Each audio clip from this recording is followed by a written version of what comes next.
Yang ketiga, kebenaran etik. Kebenaran etik itu mengatur perilaku. Sebenarnya ini level kedua dari nilai. Nilai itu kan ada nilai kebenaran, nilai kebaikan, nilai keindahan. Kebenaran etik itu sebenarnya nilai kebaikan. Baik dulu. Kalau bahasa filsafatnya code of conduct, aturan perilaku, baik perilaku batin maupun perilaku lahir. Judgementnya etis atau tidak etis, baik atau tidak baik. Parameter kebenarannya hasil konvensi. Kadang-kadang etik di sini tidak etis di sana. Kalau kamu di sini harus ikut etika di sini, kalau kamu di sana harus ikut etika di sana. Itu etika, moralitas. Jadi kalau sedang di masjid, jangan lari-lari, jangan nari-nari, jangan nyanyi-nyanyi misalnya. Nah itu hasil kesepakatan sebenarnya, kebenaran etis, code of conduct. Di lokal tertentu mungkin beda. Di lokal masjid sini dengan masjid sana mungkin beda. Di sini malah ada wayangan, ada apa lagu itu enggak apa-apa. Lokal, cuma di sini boleh kok. Code of conduct-nya di sini enggak apa-apa. Kalau kamu bilang oh itu enggak etis di sana. Di lokal yang lain, di sini etis. Code of conduct itu, etika itu hasil kesepakatan sosial. Ya, jadi kesepakatan bersama. Tidak apa-apa. Sekali-sekali nonton film bersama di masjid. Dulu filmnya apa dulu tapi kan. Iya, jadi tidak apa-apa. Itu code of conduct itu kan tinggal disepakati enggak, kita setuju enggak. Kan gitu. Value yang diperjuangkan setiap horizon sosial itu beda-beda. Maka kebenaran etiknya beda-beda. Misalnya orang Jawa, kebenaran etik itu basisnya sebagian besar adalah harmoni. Gimana caranya kita hidup damai, selaras, dengan yang lain tidak gegeran, rukun, dan itu kan code of conduct basisnya etiknya orang Jawa. Maka orang Jawa tangguh. Dijajah 350 tahun juga masih nyantai dia. Yang penting gimana caranya sama penjajah aja dia bisa harmonis. Ya kan, nggak marah, nggak apa-apa. Yang penting sudah ada di sini ya kita rukun lah. Gimana caranya nggak gegeran kan kita mesti orang Jawa. Karena basis sosialnya adalah arahnya ke situ, damai, harmoni. Jadi etik, kebenaran etik. Di kelas ini kita sepakati kebenaran etik, kalian boleh makan, boleh minum suka-sukanya. Tapi di kampus mungkin beda nih. Ya kan? Kode etik di kampus jangan sampai masuk kelas nggak pakai sepatu. Itu kan code of conduct namanya. Kesepakatan etik di sana. Tapi di sini kesepakatannya sudah beda lagi. Menghargai orang tua misalnya. Kalau di Indonesia menghargai orang tua itu kalau ketemu menunduk, jangan mengangkat kepala. Nah itu etik sini. Tapi kalau di barat ya mungkin kalau ketemu sama orang tua justru jangan menunduk. Kalian harus menatap matanya, karena justru tidak menatap matanya itu dianggap tidak sopan. Maka kalau kalian ketemu bule, kalau bisa, kalau ngomong, tatap aja matanya. Karena kalau bagi mereka ngomong nggak natap mata itu dianggap melecehkan. Asal kebalikannya kalau ketemu preman. Kalau kamu tatap matanya, ditantang kamu. Itu jadi nggak tahu kalau preman bule apa ya mau ditatap matanya apa enggak. Kamu tanya aja sama bule-bule. Kalau preman di sana mau nggak di sini ini.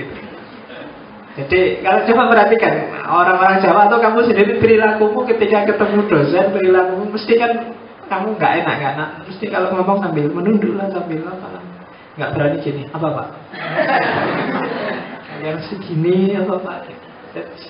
Itu kebenaran etik sebenarnya. Tidak salah, tidak benar kan. Tergantung konvensi sosial di situ seperti apa. Kalau memang konvensi sosialnya begitu ya mungkin ya memang harus begitu. Kalau kamu tatap matanya mungkin dosanya tersinggung. Apa lihat-lihat. Jadi itu konvensi. Kayak kalau orang Indonesia dipegang kepalanya marah, kalau orang Arab dipegang pantatnya marah. Ya. Saya nggak tahu. Kalau orang Indonesia dipegang pantatnya marah nggak? Marah ya?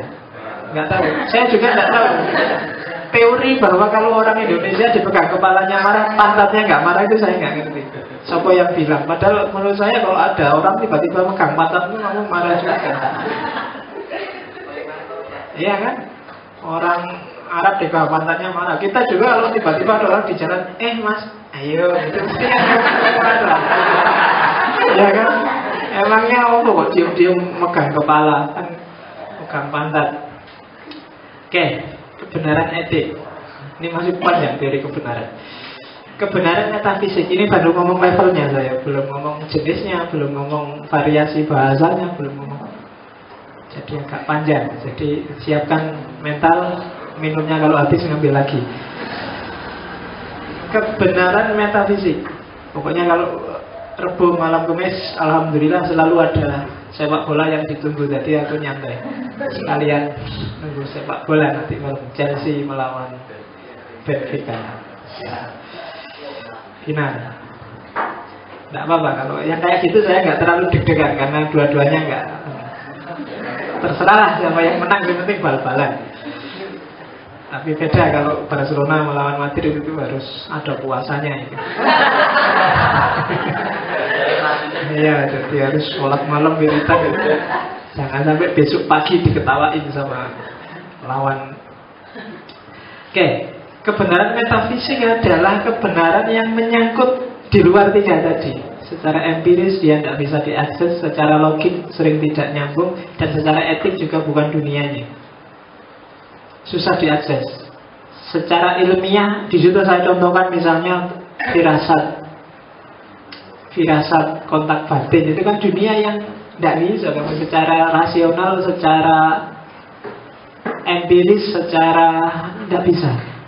Bisanya kamu percaya enggak itu aja, atau kamu ngalami langsung. Faktanya ada, tapi dibahas empiris juga tidak ada. Orang kesurupan, kamu bisa analisis psikologi, analisis biologi, apalah, tapi khas itu orang kesurupan itu. Teriak-teriak, kemudian merasa melihat sesuatu padahal kita nggak lihat. Kita kan sering lihat yang kayak gitu. Ada yang bilang, oh itu halusinasi. Semua lah halusinasi. Ketika itu halusinasi kan berarti goib itu. Kita nggak lihat, dia lihat. Kita nggak dengar apa-apa, dia dengar. Yang subur itu mau melakukan apa-apa, ada amanat dari yang goib, kan mesti gitu dia. Jadi amanatnya yang goib. Barang metafisik, dia faktual, kita alami bersama, kita percayai, tapi kita nggak bisa melihat langsung, nggak bisa menalar secara lurus, dan bukan urusan kesepakatan sosial. Yang lebih halus lagi misalnya itu tak sebut fenomena akal, fenomena otak, fenomena perubahan molekul-molekul tubuh kita, fenomena DNA, fenomena gitu. Saya dulu bikin skripsi judulnya Filsafat Cinta. Ya, diterbitkan, sudah cetak ulang 7 kali, tapi dulu itu tahun berapa itu. Iya, dan laku. Cuma buku saya Filsafat Cinta masih kalah laku dengan edisi selanjutnya. Judulnya Risalah Patah Hati. Lebih laku lagi karena cetak ulang sampai 11 kali. Jadi ternyata cinta sama patah hati itu lebih dahsyat. Patah hatinya enggak ada perubahan. Enggak, saya mau ngomong ketika orang jatuh cinta, kalau cintanya itu sangat serius, ada struktur DNA yang berubah. Jadi cinta yang sangat serius itu enggak cuma masuk ke hati, tapi juga menyusup ke DNA. Loh ya. Dan ketika dia menyusup ke DNA, itu alamatnya apa? Dia akan diwariskan. Kalau itu diwariskan, kalau pengalaman cintamu pahit terus, jadi nembak ditolak, patah hati terus, itu generasimu nanti, karena dia tersimpan di DNA. DNA itu kan fotokopi struktur sejarahmu yang akan datang. Jadi hati-hati nanti anak-anakmu juga terpengaruh. mewarisi. Iya. Makanya kalau seneng jangan terlalu dimasukkan sebelum jadi istri. Setengah-setengah aja lah. Jangan. Iya. Nanti berpengaruh. Ya kalau bahasa secara psikologis generasi selanjutnya anak-anakmu nanti akan jadi generasi yang murung. Apa generasi yang murung ini? Generasi yang tidak ceria karena bapaknya ditolak terus. Iya. Loh itu nggak bisa kamu cek DNA kayak gimana sih Pak? Itu metafisik kebenarannya. Tuh. Ya nanti caranya ngukurnya macam-macam lah. Tapi level-level. Jadi kalau ada orang ngomong yang kayak gini, oh ini level metafisik, saya nggak bisa menjudgementnya secara rasional, nggak bisa apalagi empiris, etik juga belum nyampe. Jadi, oh ini orang ngomong metafisik levelnya. Jangan debat. Kalau debat di level metafisik, apalagi debatnya pakai akal, mesti nggak ada ujungnya. Nggak akan selesai. Banyak hal metafisik, apalagi yang eskatologis di agama itu tinggal kamu percaya apa enggak gitu aja. Makanya agama itu kan basis utamanya iman, bukan akal. Akal itu penopangnya. Nah, jadi perhatikan aja kalau kamu diskusi membahas sesuatu, perhatikan ini levelnya level apa dulu. Level empiris kan? Kalau level empiris perhatikan faktualnya, bukti nyatanya apa yang penting. Kemudian kalau itu logika, konsistensi berpikirnya perhatikan. Kalau itu etika, dilihat konvensi-konvensi yang berlaku. Kalau itu metafisika, lihat basis kepercayaannya. Ya kan? Kamu kepercayaanmu kayak gimana? Ini daya ini, kayak gitu. Ini malaikat yang bikin ini, sehingga itu aspek kebenaran metafisika. Saya lanjutkan. Oke ya, sudah level-levelnya ya. Sekarang masuk ke jenis-jenisnya. Jenis kebenaran yang pertama adalah kebenaran bukan proporsional tapi proposisional. Kebenaran kalimat, kebenaran proposisi, pernyataan.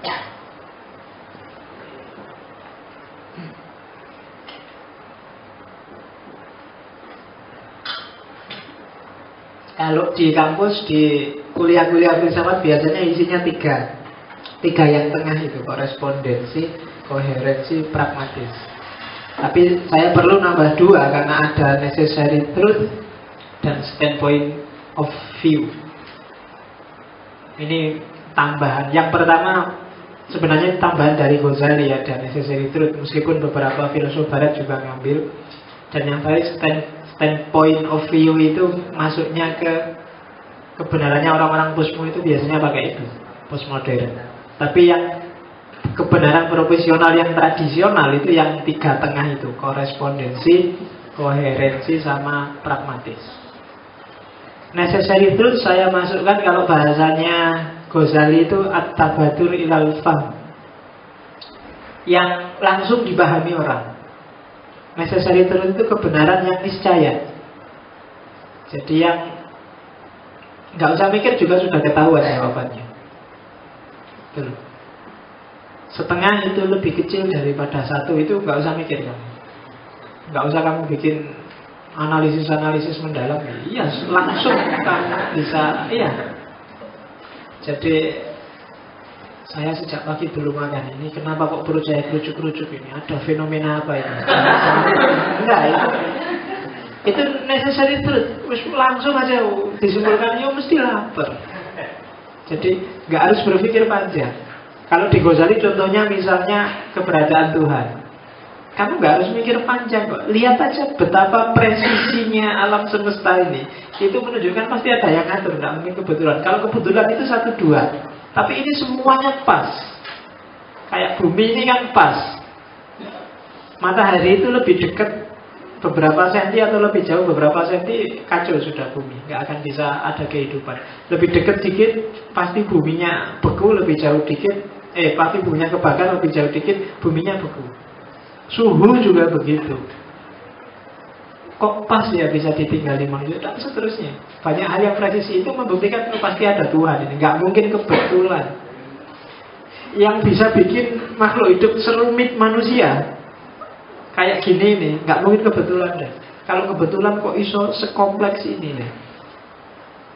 Bisa senang, bisa susah, bisa patah hati, bisa jatuh cinta, bisa ketawa-ketawa, bisa itu kompleks sekali, rumit. Dunia yang luas ini sisi kecil apa ya? Bentuk kecilnya adalah manusia, mikrokosmos, dan itu nggak mungkin kebetulan.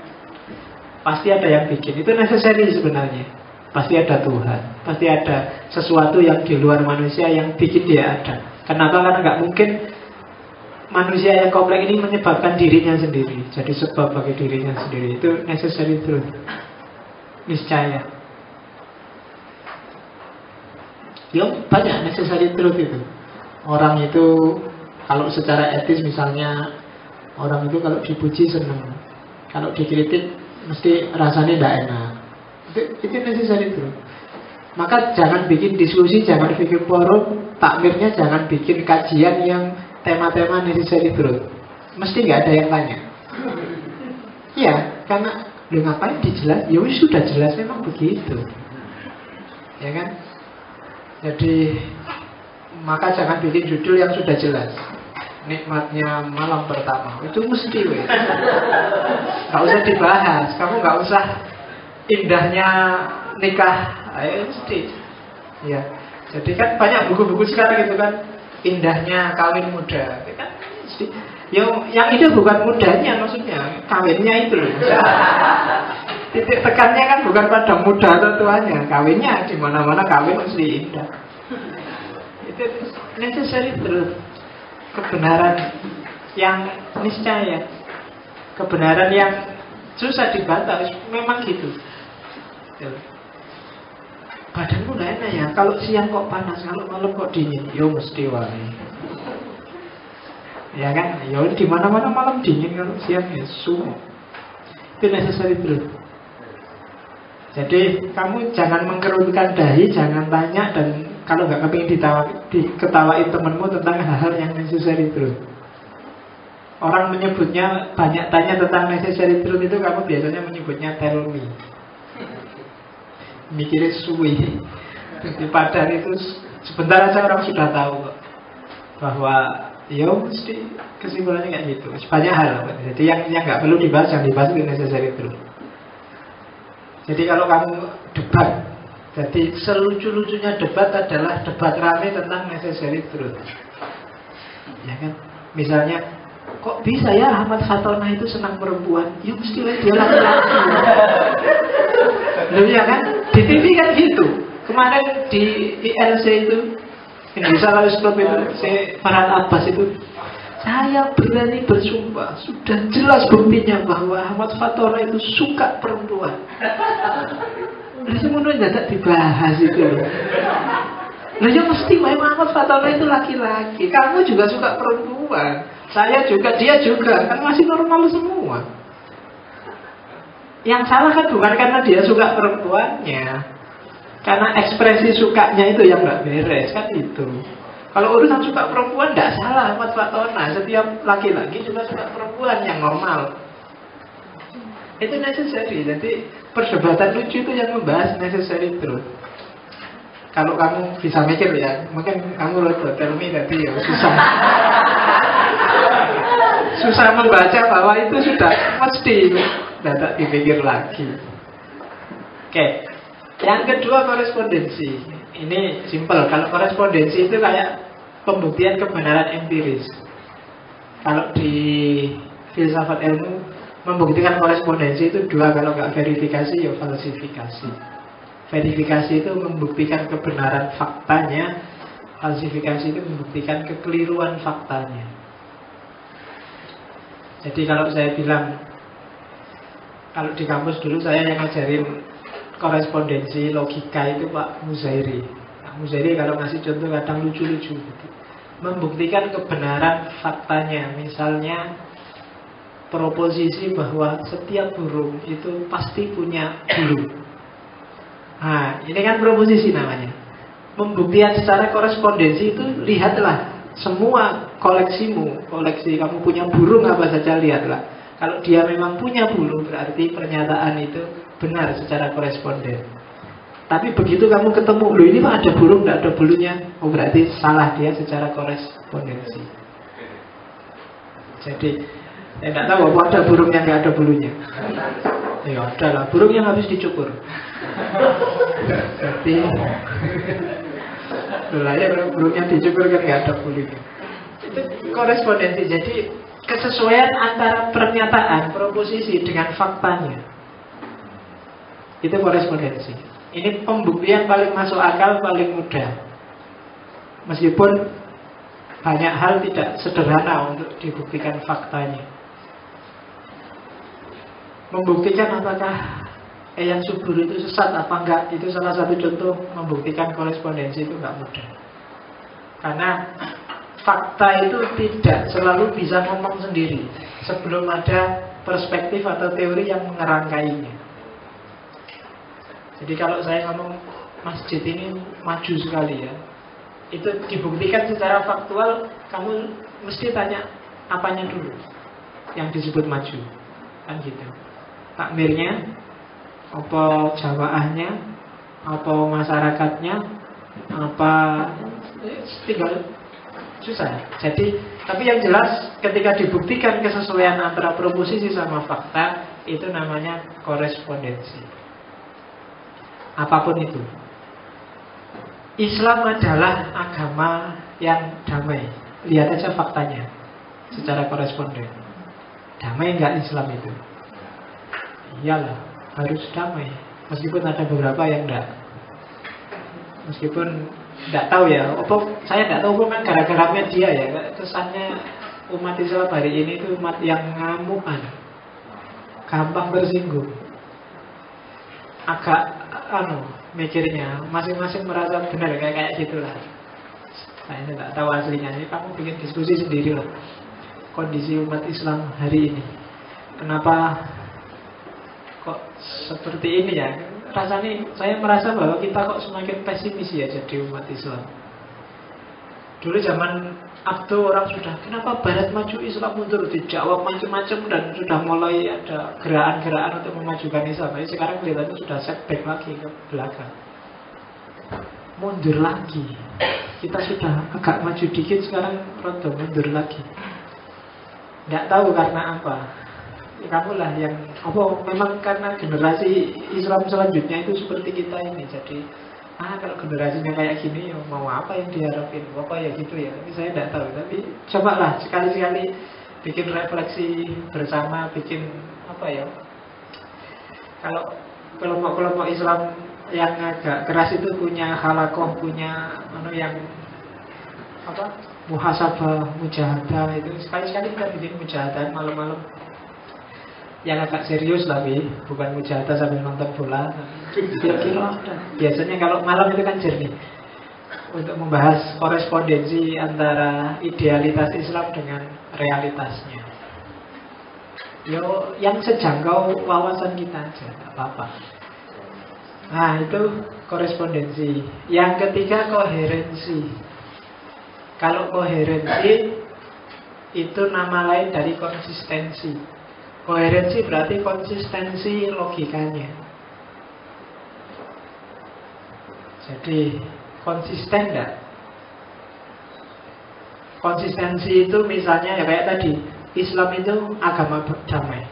Tapi barang siapa macam-macam terhadap Islam, kita libas. Ya padha wae nek ngono enggak damai. Kamu ngamongan itu namanya enggak konsisten. Antara permis awal dan permis yang belakang enggak nyambung. Saya itu orangnya sabar, tapi melihat kamu kayak gini, saya tidak akan sabar lagi. Itu sudah. Itu namanya kontradiksi internal. Tadi maunya sabar, ternyata gitu. Saya sebenarnya rajin kok Pak. Saya itu rajin, tekun, baik. Tapi kok ternyata nggak pernah masuk, nggak pernah belajar. Kalau pamit kuliah malah ngapusi dosennya. Tapi kan saya sebenarnya, ya itu namanya nggak koheren, nggak ada urusan dengan sebenarnya, kenyataannya juga nggak konsisten dengan pernyataan. Jadi koherensi itu konsistensi logik. Nanti kalau kamu bikin tulisan atau bikin skripsi, perhatikan benar aspek koherensi ini. Karena begitu kamu kehilangan koherensi, pengujinya sangat gampang untuk membantai skripsi. Jadi alur logikamu harus runtut dan konsisten. Kalau tadi mau bikin skripsi sosiologi, ya argumen-argumen sosiologinya harus konsisten. Jangan loncat-loncat, kadang sosiologi, kadang pakai teologi, argumen sosiologi tiba-tiba kamu kasih dalil ayat, itu namanya inkonsisten. Tapi yang konsisten sesuai konteksnya. Jangan loncat-loncat. Tiba-tiba dalil firasat lah, dalil apa enggak nyambung. Kok kamu bilang gitu? Firasat saya kayak gini, Pak. Jadi oh ya orang nggak konsisten, nggak koheren itu namanya. Jadi kelemahannya makalah-makalah tugas mahasiswa hari ini bagi saya di koherensi. Karena jarang mahasiswa tak suruh bikin makalah, dia bikin makalah. Kebanyakan bikin clipping. Oh iya, jadi ngambil dari buku ini atau dari web mana, dipotong taruh, disambung-sambung, jadi satu, dikasih judul, dikumpulin. Ya kan? Itu bagi saya bukan makalah, itu clipping. Dan kelemahannya clipping adalah dia tidak ada alur logikanya, mesti kacau. Kadang-kadang gaya bahasanya pun sangat kelihatan.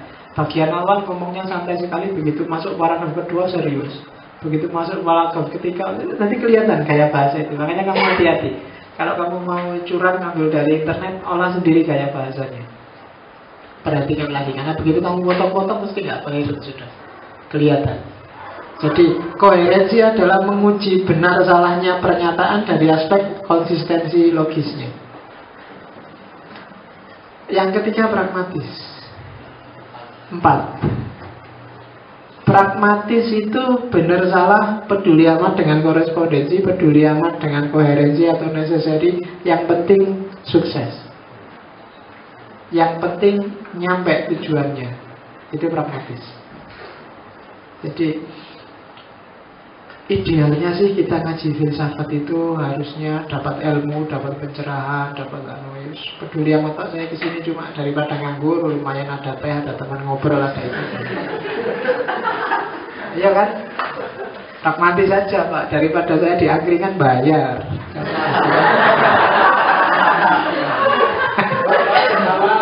Iya, jadi mumpung ada angkringan gratis.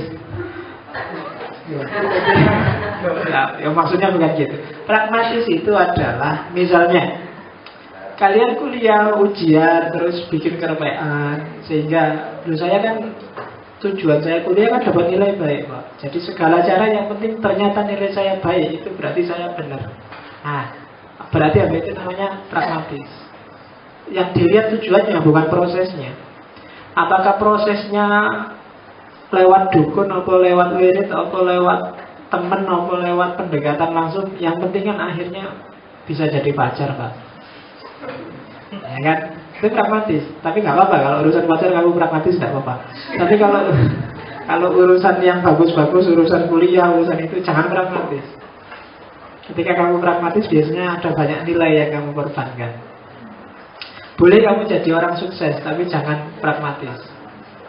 Harus kamu jadi orang yang luar biasa, tapi ya luar biasa tidak secara pragmatis. Ada proses yang kamu ikuti. Ahmad Fatona itu bagi saya karena logikanya pragmatis, maka dia terjebak seperti itu. Ya kan? Hati-hati dengan cara berpikir pragmatis. Contoh paling gampang, saya tidak tahu ada berapa persen di sini yang pernah ikut MLM. Biasanya logika yang ditawarkan oleh MLM itu gimana caranya kamu nggak terlalu capek tapi dapat uang banyak. Itu pragmatis. Ya tidak salah, cuma biasanya ada beberapa nilai yang harus kamu korbankan dalam pragmatisme. Dalam konteks tertentu pragmatis itu luar biasa juga. Agama itu karena bagi orang barat salah, tapi secara pragmatis mungkin benar. Gara-gara agama kamu bisa hidup tertib, gara-gara agama kamu menghargai orang, gara-gara agama kamu bisa belajar. Jadi dia bermanfaat. Meskipun secara korespondensi, koherensi mungkin nggak masuk akal lah, nggak ada gunanya. Tapi secara pragmatis ternyata menguntungkan agama itu. Itu pragmatis. Ada seorang filosof namanya Pascal. Dia kalau ditanya, sampean filosof kok percaya sama Tuhan? Oh, bagi saya secara pragmatis kita harus beriman. Analisisnya dia gampang. Saya beriman. Kalau ternyata memang Tuhan itu tidak ada, akhirat itu tidak ada, tidak apa-apa. Saya hidup sudah untung, sudah banyak manfaat dari keimanan saya punya banyak teman, saya hidupnya jadi tertib, hidupnya jadi baik. Kok ternyata besok nggak ada Tuhan, nggak ada apa-apa, ya berarti kan kita sama-sama. Yang nggak percaya Tuhan juga nggak dapat apa-apa. Tapi kok ternyata Tuhan memang ada, akhirat memang ada, saya kan lumayan. Saya selamat, kamu nggak selamat. Ya kan? Kalau Tuhan nggak ada, ya kita sama-sama aja, sama-sama levelnya sama amannya kan. Tuhan memang nggak ada pembalasan, nggak ada apa-apa, sama-sama aman. Tapi saya sudah utuh di dunia, hidupku tertib dan macam-macam. Tapi kalau Tuhan ada, nah saya selamat, kamu nggak selamat. Jadi secara pragmatis lebih baik kamu percaya sama Tuhan. Itu katanya Pascal. Jadi enaknya beragama itu kan itu. Kalau kamu sudah judek ditanya orang ruwet-ruwet, pragmatis saja. Sing penting kan untung Pak, sing penting kan enak Pak, sing penting kan nyaman Pak. Itu jawaban-jawaban pragmatis. Jadi kok maunya sih kamu bela-belain lihat bola loh, itu kan demi kepuasan Pak. Sing penting nyaman Pak, sing penting. Nah, itu biasanya jawaban pragmatis. Kalau ditanya apa sih dasarnya kamu bela-bela Barcelona itu? Dia kalau juara juga kamu nggak dapat apa-apa. Kalau kalah kamu ikut mangkel, kalau menang kamu ikut seneng-seneng. Loh kan yang penting seneng Pak, itulah seninya. Itu biasanya jawaban pragmatis. Jadi pokoknya ketika kamu susah berargumen, jawablah secara pragmatis. Biasanya orang pragmatis jawaban paling sering saya dengar adalah suka-suka gue dong. Kok kamu usil? Saya seneng kok. Yang kelima, kebenaran standpoint. Saya bilang tadi kebenaran standpoint ini kebenaran sudut pandang. Bagi orang kosmo tidak ada kebenaran yang komprehensif. Setiap kebenaran itu selalu perspektif. Kenapa? Karena manusia terbatas. Dengan keterbatasannya ketika dia melihat realitas, pasti hasilnya tidak utuh. Kayak contoh misalnya, HP saya ini menurut kamu dominan warna putihnya atau dominan warna hitamnya? Putih ya. Tapi kalau bagi saya dominan warna hitamnya. Kenapa? Saya lihat dari sini. Ya kan? Kalian lihat dari sana. Realitas selalu begini. Jadi orang melihat peristiwa, melihat fakta, melihat fenomena, itu selalu sesuai perspektifnya masing-masing. Maka kebenaran selalu standpoint, sudut pandang. Kamu lihat dari sisi mananya dulu. Orang yang merampok misalnya, dia maling di Indomaret, maling dia. Dari sisi malingnya dia salah. Tapi mungkin orang lain yang melihat sisi misalnya anaknya yang kecil-kecil yang butuh makan, istrinya yang sakit-sakitan, butuh biaya berobat. Mungkin dari sudut pandang ini kamu, yalah gak apa-apa lah, maling lah kalau gitu. Negara juga gak ngopeni kok. Ya kan? Dari sisi itu mungkin kamu bisa toleran. Ya itulah Indomaret sudah konglomerat di mana-mana, biar aja.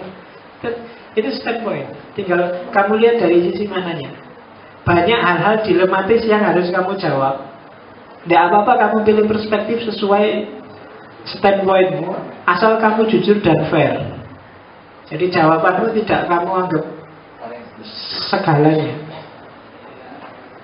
Kalau kayak Robin Hood itu benar apa salah? Itu jawabnya mesti harus perspektif. Sisi apanya dulu? Sisi malingnya apa sisi bantu orang miskinnya? Sisi malingnya jelas salah, tapi sisi bantu orang miskinnya boleh. Ya meskipun secara umum banyak orang ya nggak boleh. Masa orang bantu orang sambil nyuri?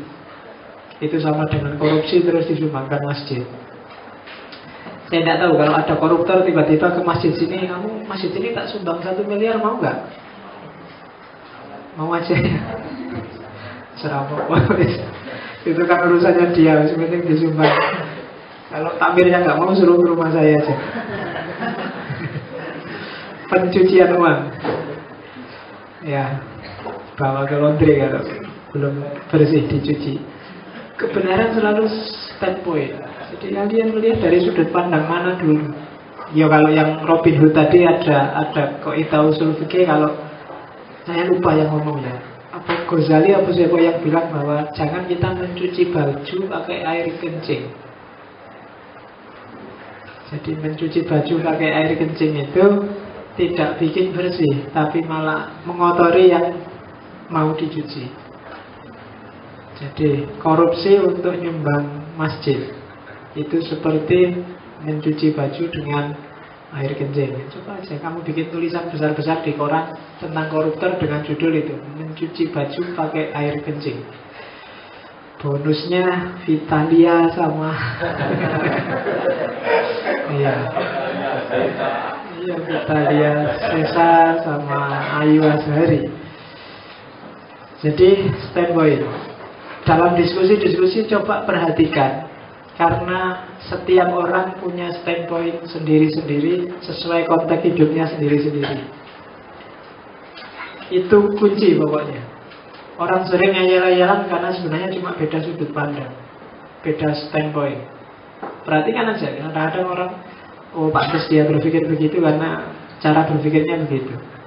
Oh pantas Ahmadiyah menganggap bahwa mungkin ada nabi karena dia mengartikan kata-kata khotam dalam Al-Quran itu tidak sebagai akhir tapi sebagai penghulu, puncaknya para nabi. Kalau sudah puncak kan nggak ada nabi lagi, tapi ada nabi lagi tapi tidak puncak. Itu jadi orang Ahmadiyah. Jadi dengan ini kamu nggak terlalu marah lah meskipun nggak setuju. Jadi ada perspektif-perspektif, setiap orang melihat dari sisi dianya sendiri. Yang Jabariyah setuju Jabariyah, yang Qadariyah setuju Qadariyah, yang NU, yang Muhammadiyah, dia melihat angle-nya sendiri dengan kacamatanya sendiri. Yang Wahabi menuduh NU itu melakukan hal-hal yang bid'ah, sementara yang NU merasa dirinya melakukan hal-hal yang sunnah. Sunnah dibid'ahkan, bid'ah disunahkan. Itu debatnya dua orang itu sebenarnya mungkin hanya cuma beda angle, beda standpoint. Sekali-sekali kamu bikin tesis itu, kemudian garaplah perdebatan besar antara misalnya fundamentalisme dan liberalisme. Jangan-jangan itu memang beda sudut pandang. Yang satu mencomot ayat-ayat liberal, yang satu mencomot ayat-ayat fundamental. Jabariyah sama Qadariyah itu sama-sama punya dalil Al-Quran. Yang Jabariyah mungkin dalilnya wama romaita idromaita, sementara yang Qadariyah bilang innallaha la yughayyiru ma bikum. Ya wis monggo lah. Dalil tinggal dalil, kamu pilih yang mana. Al-Quran itu memang isinya hal-hal yang umum general. Spesifik peristiwanya kamu tinggal menyesuaikan. Kayak saya bilang kemarin kan, yang punya pacar pakai dalil waja'alnakum su'uba wa qabaila lita'ala. Nanti yang enggak punya pacar dalilnya wala taqrabus zina.